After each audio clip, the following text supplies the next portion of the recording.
3 daughters vanished into silence in the year of 1827. Their names were whispered only behind closed doors, carried on the winds of Charleston's low country like curses. Catherine, Mary and Abigail Pendleton. Official records insisted they married and moved away.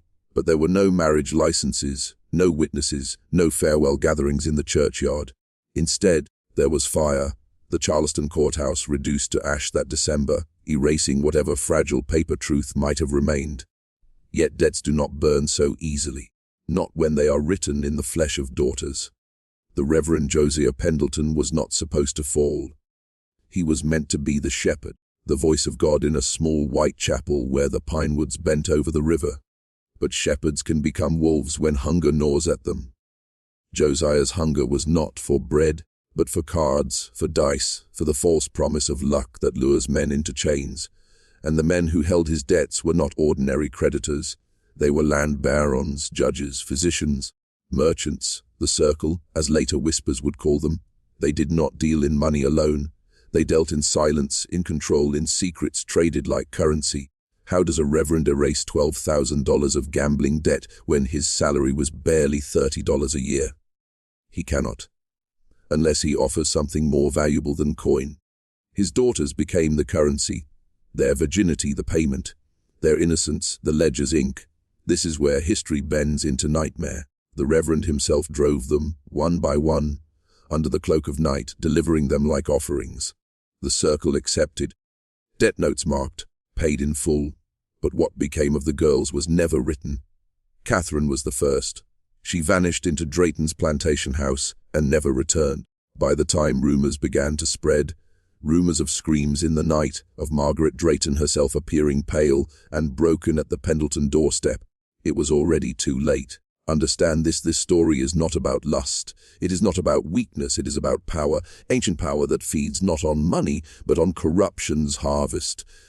And it hides even now behind polished pulpits and courthouse doors. If you are hearing my voice, seal this truth within you. Type, "The veil is broken," twice in the comments, and let the circle know you see them. And tell me where you are listening from. South Carolina? Georgia? Somewhere farther away? Because these stories were never local. They are patterns, repeating across America like an infection. And if you want the full story of the Reverend who sold his daughter's innocence to settle his debts, subscribe now. Trust me, you will not want to miss what comes next. When they signed the deed, the couple thought they were simply buying a piece of forgotten luxury, a mansion whose beauty had been left to rot beneath the moss and fog of coastal Maine. Locals had whispered about the house for years, calling it the widow's retreat, though no one could explain why. The realtor avoided eye contact when asked about its history, brushing it off with vague lines about hold rumors and families who never quite settled. Still, the price was irresistible. A mansion like this, marble fireplaces, hand-carved staircases, sprawling gardens, sold for less than what a modest home would cost in town. The first days were quiet, almost deceptively so. The couple explored the halls, brushing away cobwebs, peeling back drapes that hadn't been moved in nearly 8 decades. Dust clung to everything like a second skin. And yet every step deeper into the house carried a feeling of being watched. Shadows seemed to linger a beat too long. Doors shifted in their frames without any draft to explain it. At night the floorboards groaned as if someone unseen was moving above them. One room in particular bothered them, the door to the attic. Unlike every other part of the mansion, this one was sealed tight, not just locked, but bolted and nailed shut with multiple iron braces that had rusted over the years. Whoever closed it had not intended for it to be opened again. The couple exchanged nervous laughter, chalking it up to superstition, but neither could shake the thought.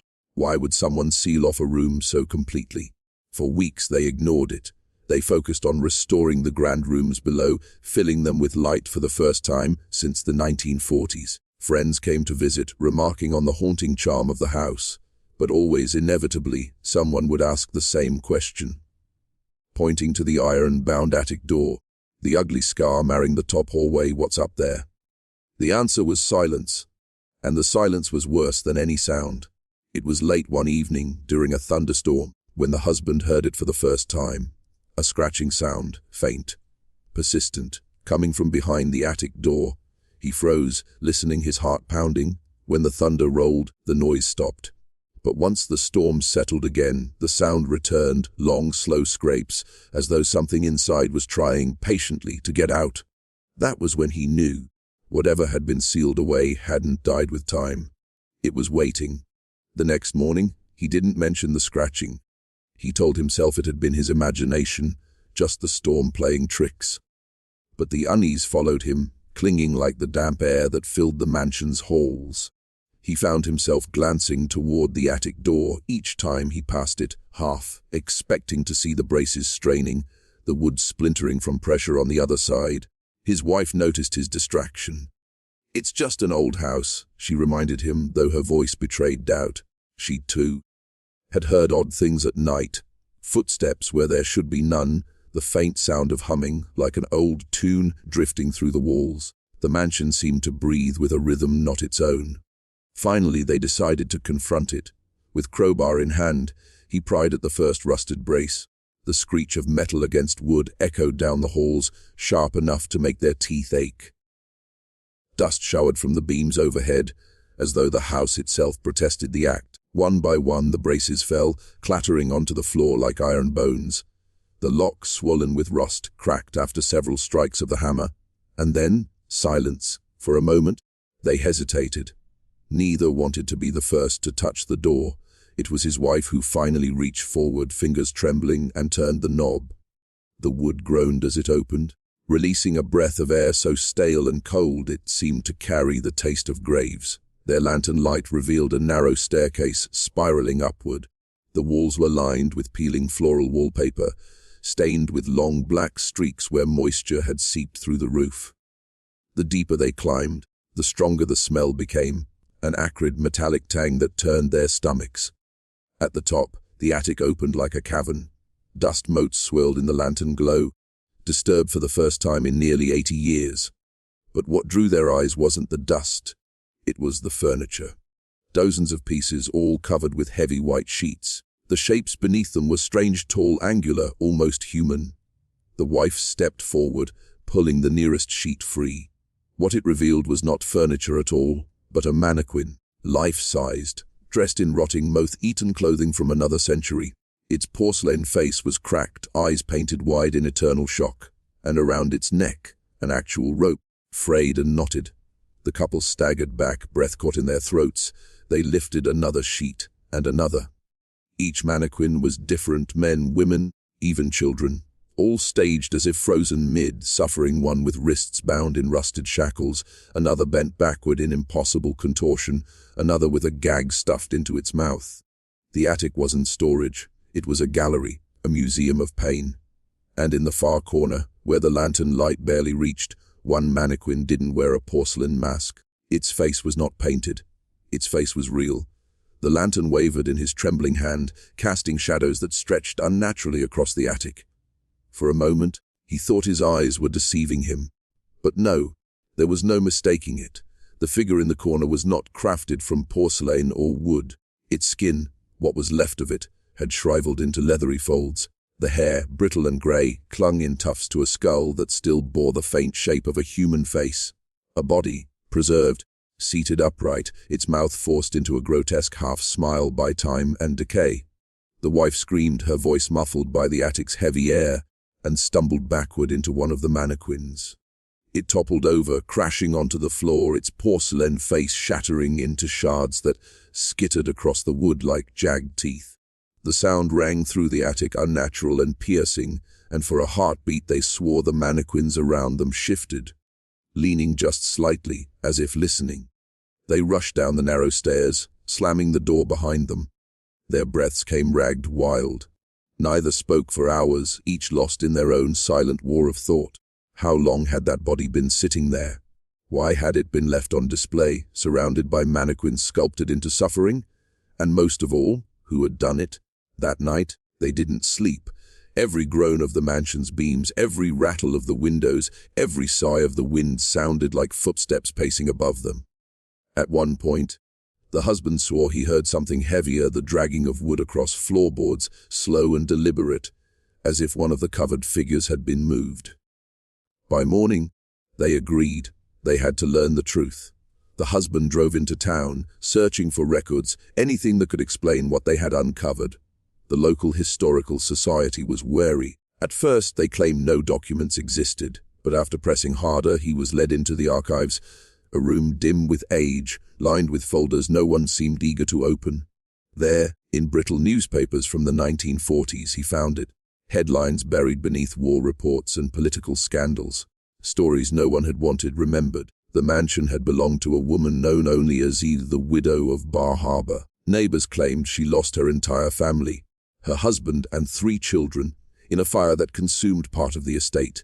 But rather than leave, she sealed herself inside. For years, no one saw her. Yet at night, strange music drifted from the attic. Visitors spoke of screams, children's screams, choked off suddenly, followed by silence. When she died in 1947, the townsfolk refused to enter. They sealed the attic with iron braces and swore it shut. The article ended with a line that sent ice down his spine. The widow left behind no heirs. Only her collection remained. So the husband returned to the mansion pale, clutching the yellowed clippings like they were evidence from a crime scene. His wife read them in silence, her hands trembling as she traced the faded ink. Every word confirmed what they already felt deep in their bones, that the attic was not just a room, but a shrine to madness. Yet the clippings left too much unsaid. They mentioned or collection, but gave no explanation. Who were the mannequins meant to represent, and why was there a real corpse seated among them, displayed like another piece in her gallery? That night, they resolved to return. Fear wasn't enough to keep them away. Curiosity had rooted itself deeper. With masks over their faces and gloves on their hands, they ascended the attic stairs once more. In the lantern light, the figures seemed even more grotesque. The cracked paint on their porcelain cheeks resembled vines. Their glassy eyes reflected the glow like predators watching from the dark. The couple moved carefully, examining details they had missed before: initials carved into the bases of some mannequins, faded numbers stitched into collars, scraps of human hair tied into braids and pinned to fabric like trophies. The wife noticed something stranger still.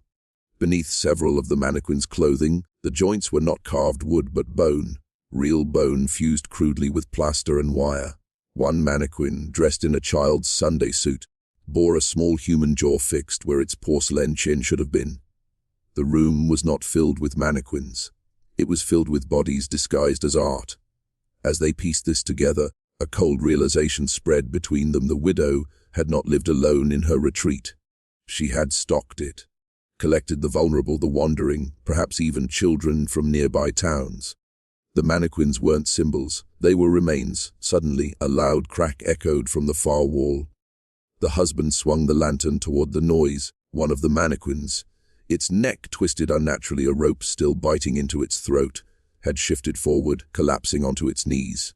But no draft had moved it. No tremor shook the house. The wife grabbed his arm. "We shouldn't be here," he agreed, but as they turned to leave, the lantern flickered. In that stutter of light, he caught it, just for a second. The preserved corpse in the corner, the one with leathery skin, was no longer wearing its grotesque half-smile. Its jaw had opened. The wife screamed, stumbling back into a mannequin draped in a bridal gown. The brittle veil tore, falling to the floor like cobwebs, revealing a skull beneath with teeth still intact. The lantern shook violently in her husband's grip, shadows stuttering across the attic until it seemed the whole room moved with them. He forced himself to look again at the leathery corpse in the corner. The jaw was open wide now, stretched unnaturally, as though it had been pried loose from within. The sound that followed was worse than silence, a dry rasp, like old lungs straining to breathe after decades of stillness. They bolted for the stairs. But halfway down, the air shifted. The temperature dropped so sharply their breath came out in pale clouds. Then, faint but unmistakable, came the sound of children singing. Not joyful, not innocent, low droning, in a language they couldn't understand. The melody seeped from the walls, winding around them like a net, pulling them back toward the attic. They burst into the hallway, slamming the attic door behind them. For a long moment, neither moved, both pressed against the opposite wall, their chests heaving. Then came the sound that froze them in place. A knock, 3 sharp raps. From the other side of the attic door, the husband's first instinct was denial. Maybe it was wood settling, maybe anything but what it truly was. But the second knock came louder, deliberate, followed by the groan of iron braces straining in their hinges. The nails that had sealed the door for 80 years trembled, as though they were remembering why they had been driven there in the first place. The couple fled downstairs, refusing to look back. They spent the night locked in the library, lanterns burning until dawn, too afraid to close their eyes. But exhaustion eventually overcame them. When the husband woke near morning, something caught his attention on the far shelf. A book, one he was certain hadn't been there before. Its spine was cracked, its cover stained with something dark, and on the first page, written in careful, curling script, were 5 words that made his blood run cold. F's. "Do not wake my children." He slammed the book shut, his hands trembling so violently the lantern nearly toppled. His wife stirred awake on the sofa, her face pale from a restless night, but the moment she saw his expression she knew. "What is it?" she whispered. He didn't want to show her, but he had no choice. She read the words aloud, her voice breaking halfway through. "Do not wake my children." The ink looked fresh, glistening faintly in the dim light, as if it had been written only hours ago. The library suddenly felt suffocating, the walls pressing inward. Every creak of the old wood seemed amplified, every draught carrying with it the faint scent of mildew and smoke. Then the husband noticed something else. Between the shelves, faint scratches ran down the wood, deep grooves like claw marks. Some trailed across the floorboards too, as if something had been dragged. "We're not safe here," his wife said. "We have to leave this house." But the husband shook his head. He felt it. Leaving wasn't going to help. The widow's warning wasn't meant to keep strangers out. It was meant to keep them in. Desperate for answers, he opened the book again. Most of its pages were filled with neat, slanted handwriting written like a diary. He read the first entry aloud. April 13th, 1939. "Tonight, they are restless again. The little ones sing when the moon is high. Their voices calm me though they frighten the neighbors. They don't understand. They were taken from me once. I will never lose them again." The wife's hands went cold. "She didn't lose her children in that fire," she whispered. "She kept them." Entry after entry revealed the descent of the widow's mind. She wrote of dolls that whispered to her, of mannequins that moved when she looked away, of children's laughter echoing through the halls. Each page blurred the line between grief and madness. And yet, in the margins, smudged fingerprints suggested she hadn't been alone when she wrote it. Then they reached the final entry, dated only days before her death. "The collection is complete. I have preserved them all. When the attic is sealed, they will sleep. But should the door be opened again, they will rise hungry, and I will not be here to calm them." The lantern flickered. A draught swept the library, and from above, through the layers of wood and dust, came the unmistakable sound of dozens of tiny feet moving in unison. The sound was impossible to ignore, light, rapid footsteps pattering across the attic floorboards. Not heavy like adults, but quick, uneven, like children playing tag in the dead of night. Yet there was no laughter this time, no voices, just the scurrying shuffle of many small feet moving together, circling above them. The couple froze, their eyes locked on the ceiling as dust trickled down from between the beams. The husband extinguished the lantern, plunging the library into darkness. They sat motionless, holding their breath as the footsteps slowed, then stopped. The silence was worse than the noise, and then 3 deliberate knocks, this time not from the attic door, but directly above their heads. The wife buried her face in her hands, muffling a sob. The husband forced himself to stand, his body trembling but his mind locked in grim determination. "We need proof," he whispered. "If we don't understand this, it will never stop." At dawn they returned to the attic, the book clutched tightly in his grip like both a weapon and a curse. The mannequins were exactly as they had left them, or so it seemed. But the longer they stared, the more they realized the arrangement had changed. Several figures were no longer in rows against the walls, but gathered in a rough circle in the center of the room. And in that circle, etched crudely into the wood with something sharp, was a symbol neither of them recognized, spiraling inward like a whirlpool pulling everything to its center. The wife whispered, "This wasn't here before." The husband knelt, running a hand over the grooves. They were fresh. Splinters still clung to the edges. Whatever had carved them had done so recently. Before they could retreat, something caught his eye. On the preserved corpse in the corner, the one with the leathery skin and grey tufts of hair, the mouth was no longer slack. It had been sewn shut with thick black thread, and pinned to its chest with a rusted nail was a scrap of parchment. He pulled it free. The handwriting matched the diary. "I told you not to wake them." The lantern light dimmed, flickered, then went out completely.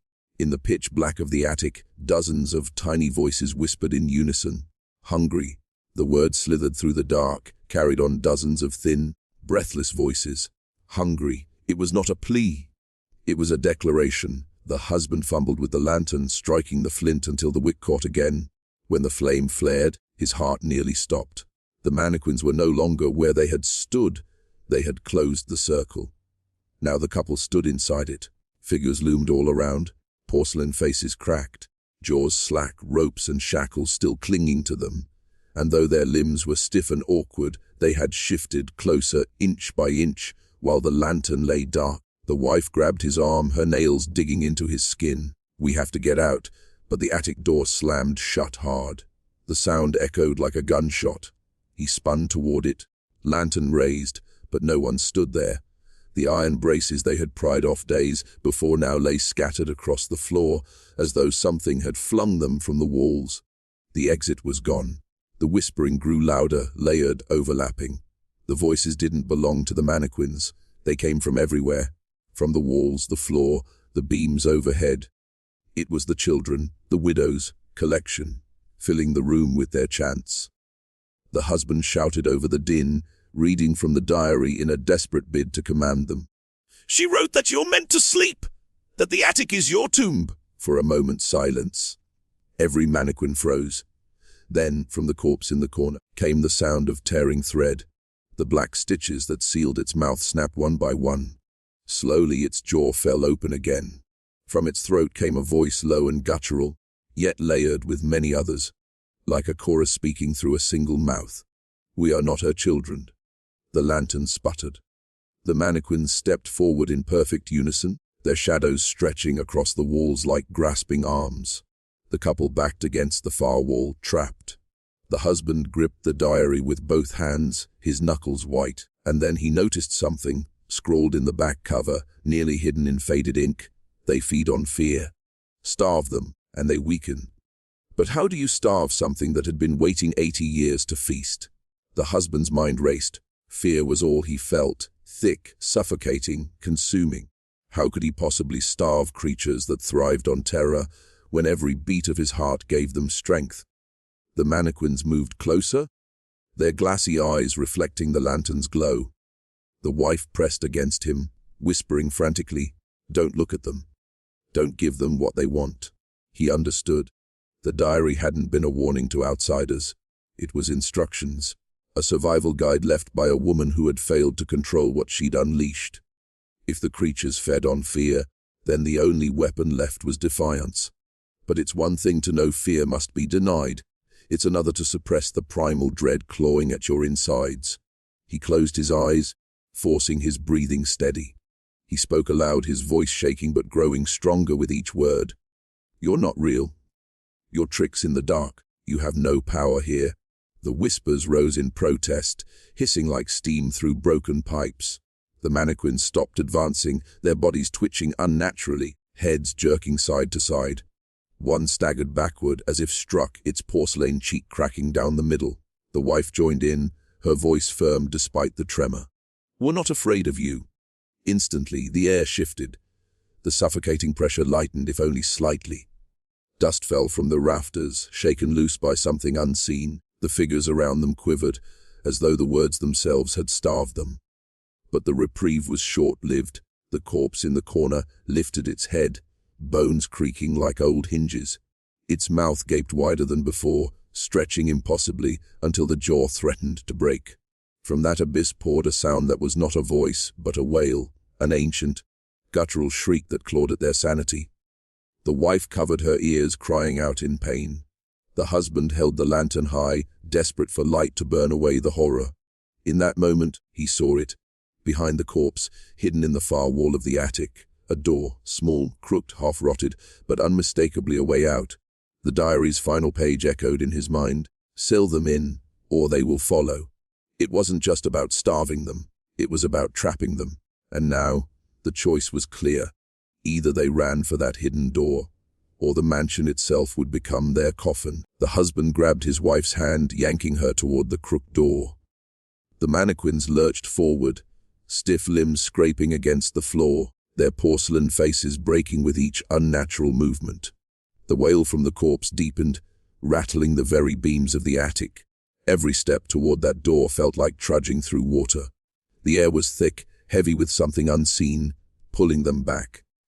The lantern sputtered violently, threatening to go out, and in its flickering light, the couple saw the truth. The mannequins weren't just moving, they were unraveling. Porcelain split, plaster cracked, revealing what had been hidden beneath: bone, flesh. In some cases, scraps of clothing still clinging to mummified skin. The mannequins were the children. The widow had never preserved them in porcelain or plaster. She had dressed their remains, fused them with wood and wire, forced them into shapes of mockery. And now, as the attic came alive, those disguises were breaking away. The wife screamed, stumbling as one figure reached out, its fingers splintering into jagged points. The husband swung the lantern, smashing it against the mannequin's face. Fire burst across its rotting features, and the creature reeled back, shrieking in a voice that was both human and not. They reached the crooked door, shoving against it with all their strength. It resisted, swollen with age and rot, but at last it gave way. They tumbled into a narrow passage that plunged downward into darkness, the air damp and foul. Behind them, the attic erupted in chaos, screams, shrieks, the pounding of countless feet. The husband grabbed a broken beam from the floor, jamming it into the doorframe. "Help me," he shouted, and together they forced the passage shut. The moment the wood slammed closed, silence, not complete, but muffled, distant, as though the creatures were sealed on the other side once more.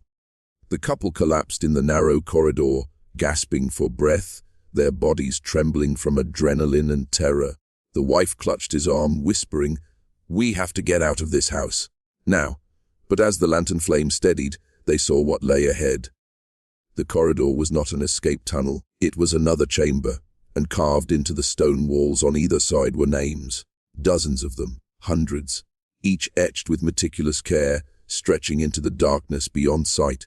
Every name belonged to a child. Behind every locked door, behind every sealed window of that main mansion, there was a secret. But Section 12 is not about the attic, nor the strange letters, nor the sealed trunks. This part is about what the neighbors, those who lived close enough to watch the house decay for decades, said they saw inside. You see, the curtains. That was the first thing. Every single window in that house, no matter the season, had its curtains pulled tight. They weren't modern curtains, but thick, heavy Victorian drapery, dusty maroon and gold, the kind meant to block out not just light but also eyes. And yet for years people swore those curtains moved. Imagine this. The house was abandoned, boarded up, locked tight. No family lived there, no electricity, no candles, no reason for movement. And yet, locals told stories of shadows shifting behind the glass. Children on bikes dared each other to ride past at night, claiming they saw pale figures pressed against the fabric. It wasn't just one or two tales either. The sheriff's office, small town Maine, nothing ever really happened there, logged reports. 1979, a woman called hysterical, saying she saw a child's handprint press against the inside of the window on the second floor. When deputies arrived, they found no one, no signs of entry. But the print was still there, small, almost delicate, pressed from the inside. For 78 years, no one could explain it. Some said squatters, others said tricks of light. But those who knew the mansion's history whispered that it wasn't squatters. It wasn't light. It was residue. The kind of residue that clings to a house where terrible things once happened. The kind that makes curtains move when no one's there. The kind that leaves children's handprints where no children should be. And here's where it gets darker. A researcher who visited the property in the early 2000s took photographs of the house before the couple bought it. Every single shot showed distortions in the curtains, bulges, folds, wrinkles that, when magnified, looked like faces pressing against them. If you've ever heard the phrase, "The house watches you," this was it. But in reverse, it wasn't the living watching the house. It was the house, whatever dwelled in it, watching the living. The curtains weren't just fabric. They were veils, veils between this world and whatever remained inside that mansion. And for 78 years no one dared pull them open, until the new owners did. And what came after was something the town had feared all along. When the new owners finally moved in, they didn't just inherit a house, they inherited a theater of shadows. And like any stage, the first thing they did was pull back the curtains. It happened on the third day. The husband, curious and tired of the heavy gloom that suffocated every room, decided to let some sunlight in. He gripped the thick, dusty velvet, the kind that stank of mildew and time, and yanked it open. What spilled into the room wasn't just light. It was something else, something heavier, denser. He swore the air changed, like the room itself had been holding its breath for nearly 8 decades. At first, they saw nothing unusual. Dust swirled in golden beams, old wallpaper peeled like shedding skin. But then came the marks, dozens, no hundreds, of tiny handprints along the inside of the glass, layered one over another, as if countless children had pressed their palms against the window, desperate to be seen. Some were faint smudges blurred by age. Others were so sharp, so recent-looking that the couple recoiled. Finger by finger, they could make out the size, small, fragile, and all of them pressed her from inside out. The wife gasped, stumbling back, because it wasn't just the windows. The heavy curtains themselves bore impressions. Long streaks as if something had dragged fingers downward. The velvet was indented, warped, as though someone, or something, had been clutching it from behind for years. They told themselves it was mold, water-damaged tricks of cloth. But then the husband did something he never should have done. He leaned closer to one of the glass panes, trying to study a particularly vivid handprint. And just as his face neared, the glass fogged, not from his breath, from the airs inside. A small oval shape of mist appeared on the glass, exactly at the height where a child's face would rest. For a heartbeat, he thought he saw it, a blurred reflection of hollow eyes staring back at him. The wife screamed, yanking the curtains closed again. The room fell dark. But in that darkness, they both swore they heard it. A faint tap, then another, then dozens, like fingertips drumming along the glass in impatient rhythm. What had been sealed for 78 years wasn't just history. It wasn't just silence. It was watching. And by opening those curtains, by letting light touch those windows, the couple had broken a pact the house itself had made with the town long ago: keep the curtains closed, keep the watchers hidden, and never, ever draw them open. Word travels fast in a small town. By the end of that same week, whispers had already reached the couple. Not direct, not friendly, never from a neighbor's mouth to their ears. No. It came in the form of notes. Folded slips of yellowing paper slid under their door, tucked between cracks in the gate, even pressed under the windshield wiper of their car. Each carried the same words, handwritten in jagged, hurried strokes: Aziz, do not open the curtains. Zig, no signature, no explanation, just the warning. At first, they thought it was superstition, old town gossip meant to spook outsiders. But then the mailman, an older man with a sun-baked face and eyes that refused to meet theirs, finally broke the silence. He leaned close, his voice gravelly, almost ashamed of what he was about to say. Those curtains were nailed shut for a reason. People used to see things, faces, dozens of them. Children staring out when the house had none inside. Folk stopped walking this road at night. Stopped looking up at the windows at all. He swallowed, scanning the empty street, then added, and when anyone tried to open them, bad things followed. Always. The couple pressed him, desperate for more, but he only shook his head and left, muttering. The widow never wanted her children to be forgotten, and this town never wanted them to be found. That night, the couple sat together in the parlor, the curtains drawn tight once more, the house shrouded in its heavy gloom. The wife whispered, "What if we've started something we can't undo?" Her husband wanted to reassure her. He wanted to dismiss it all as old folklore, a trick of dust and glass. But deep down, he remembered the handprint, the fog on the inside of the window. That wasn't folklore. That wasn't imagination. As the clock in the hallway chimed midnight, a sound echoed through the house. Soft at first, then unmistakable. Tap, tap, tap. Dozens of small fingers drumming against the glass panes in unison, as if waiting for the curtains to part again. The widow's children had been seen. And now, they would not be ignored. The next evening, curiosity gnawed at them like rats in the walls. The husband, restless and defiant, paced the parlor as the tapping began again. Soft at first, then urgent, building into a rhythm too deliberate to ignore. The wife begged him to leave it, to never touch the curtains again, but his pride outweighed his fear. He needed proof, something solid, something to show that it was all in their heads. With a single motion, he tore the velvet aside, and there they were. Not one face, not 24, pressed against the glass from the inside. Pale, hollow-eyed children staring out at the night. Their features were smeared, distorted, like oil paintings left in the rain, yet their expressions were sharp with accusation. Some mouths hung open in soundless screams. Others smiled too wide, their teeth grey and jagged. The wife shrieked, stumbling back as one of the faces moved. The head turned slowly, impossibly, tracking her as she fell to the floor. Another pressed its lips to the glass, leaving a perfect wet imprint, as if it had exhaled across the barrier of two worlds. And then the glass flexed, not cracked, not broke. It breathed, bowing outward as tiny fists began to pound from the other side. The husband slammed the curtains shut again, tying them tight with shaking hands. But the damage was done. The rhythm of the tapping had changed. No longer random, no longer pleading. It was organized, coordinated. The children were no longer waiting. They were demanding. That night sleep refused to come. Each time the couple closed their eyes, they swore they heard whispers, thin, reedy voices chanting names.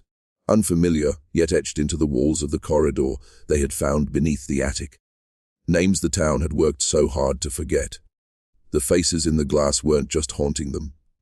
They were calling for something. And the couple was beginning to understand. The house itself was the stage, the curtains its veil. And now they had been drafted into the performance. By dawn, the couple's decision was made. They would leave. Bags were packed in silence, every item shoved carelessly into suitcases. The wife's hands shook as she stuffed clothes into a duffel. The husband kept glancing at the windows, watching the curtains sway though there was no breeze. They didn't bother locking the door. They didn't even bother turning off the lights. They just wanted out. But the house had other plans. The moment they stepped onto the porch, the air shifted, heavy, metallic, pressing down on their lungs. The husband tried the front gate. It wouldn't budge. Rusted iron that had swung open easily the day before now held fast, fused as though welded shut.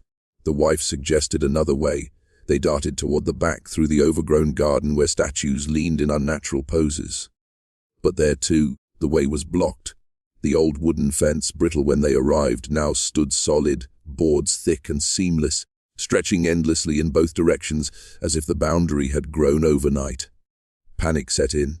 The husband grabbed a rock and hurled it at the parlor window. It struck with a dull thud and bounced back. No crack, no shatter, only a faint ripple that ran across the glass like disturbed water. The wife clutched his arm. "It won't let us out," she whispered, her voice cracking. And then came the sound, the same rhythm they had heard at night, but louder now. Everywhere, from every window, every wall, every surface, tiny hands pounding in unison, demanding, insisting.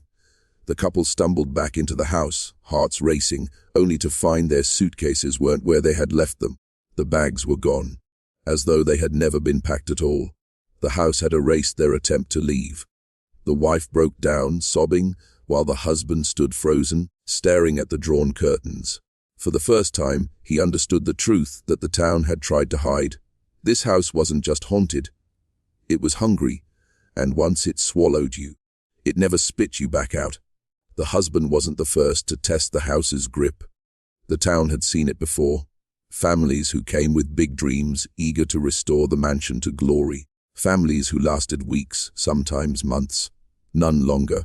The records were buried, tucked away in the town clerk's office under layers of dust. mislabeled as condemned property incidents, but old-timers remembered. And when the couple's story began to leak, shouts at night, curtains trembling when no wind blew, the whispers in the diner grew louder. "Remember the Petersons?"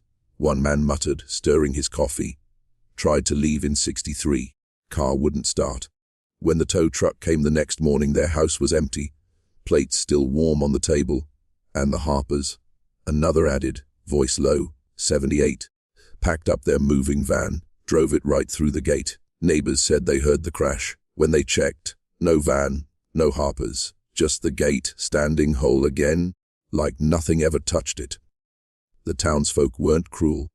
They weren't indifferent. They were terrified.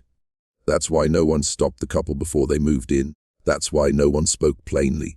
The mansion wasn't a house, it was a snare, and once someone was caught, it was already too late.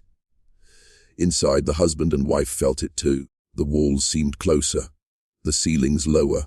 Rooms they swore they'd walked through days before now ended in brick, or staircases that bent impossibly, leading them back where they started. The wife pressed her forehead against the locked front door, whispering through tears, "We're not the first." Her husband clenched his fists. Jaw tight, he wanted to fight, to defy it, but in the silence that followed, the house seemed to answer her, boards groaning, pipes rattling, a low hum rising from the floors themselves. Not the first, and if history held true, certainly not the last. The house knew its game well: divide, then devour. It started subtly. The husband woke one morning to find the bed beside him empty, the sheets cold. He called for his wife, his voice echoing through the hollow rooms. No reply. He searched each hallway, each chamber, but the house had shifted overnight. Doorways led to walls, staircases to nowhere. The parlor opened into a corridor he had never seen before, narrow, endless, with wallpaper that peeled like shedding skin. Somewhere in that maze he heard her voice, faint, trembling. "Help me." He ran toward it, but each step carried him further away. Her cries grew softer, distorted, until they no longer sounded like her at all. The pitch bent, stretched, became childlike. "Help me, Daddy." A chorus now. Dozens of small voices layered over one another. Meanwhile, the wife found herself in the attic again, though she swore she hadn't climbed a single stair. The crooked door stood open. The mannequins, or what was left of them, gathered in a circle. Their porcelain masks lay shattered on the floor, revealing faces too real, too raw. Empty sockets turned toward her, jaws unhinged, whispering in wet, hollow tones.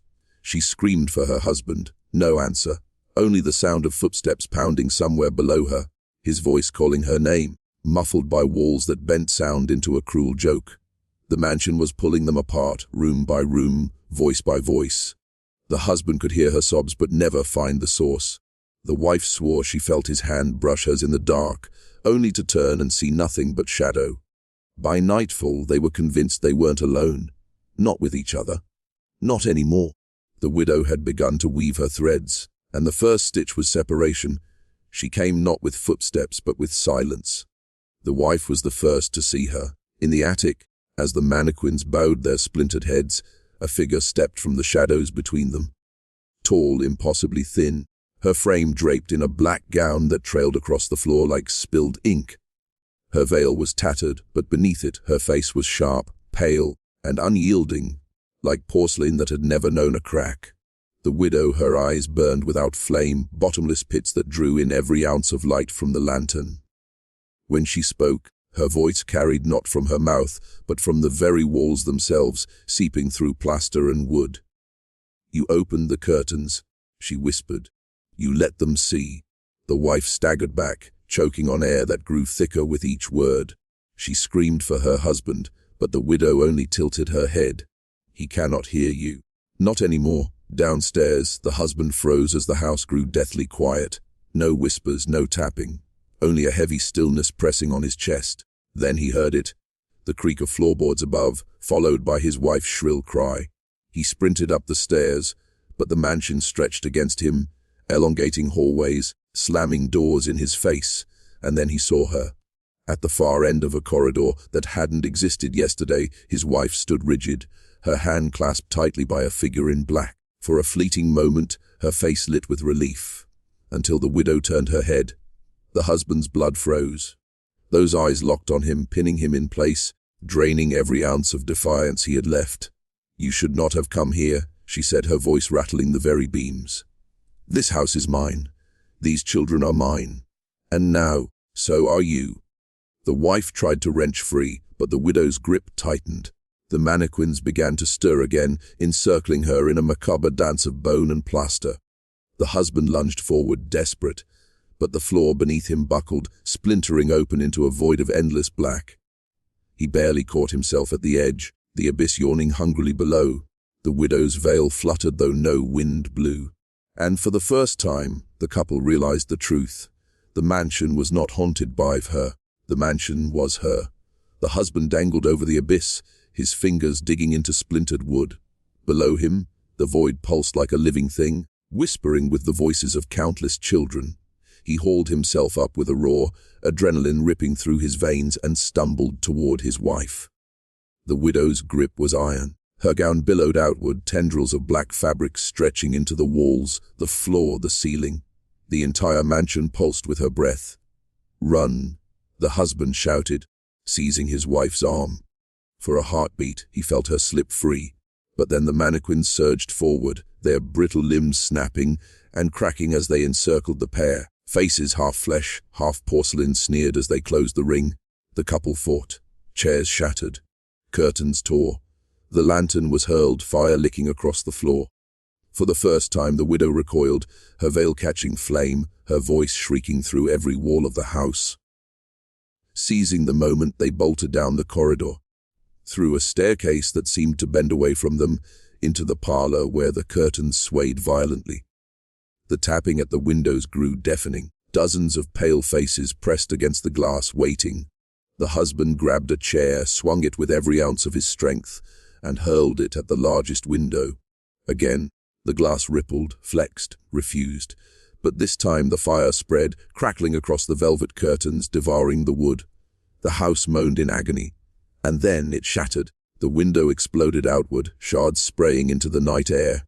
A rush of icy wind tore through the parlor. For the first time since stepping inside, the couple felt the outside world again. They leaped through, landing hard on the overgrown grass. Behind them, the mansion screamed, a howl of wood, flame, and hundreds of voices rising as one. The structure buckled, fire racing through every room, until it collapsed inward like a dying beast. Silence, only the crackle of flames. The husband clutched his wife, both gasping, both broken, but alive. And yet, as the fire consumed the last of the mansion, the wife looked back. Through the haze of smoke, through the crumbling ruin, she saw them, dozens of small faces, still pressed against invisible glass, staring outward, not fading, not free. The widow's house had burned, but the children had not. Some curtains once opened can never be closed again.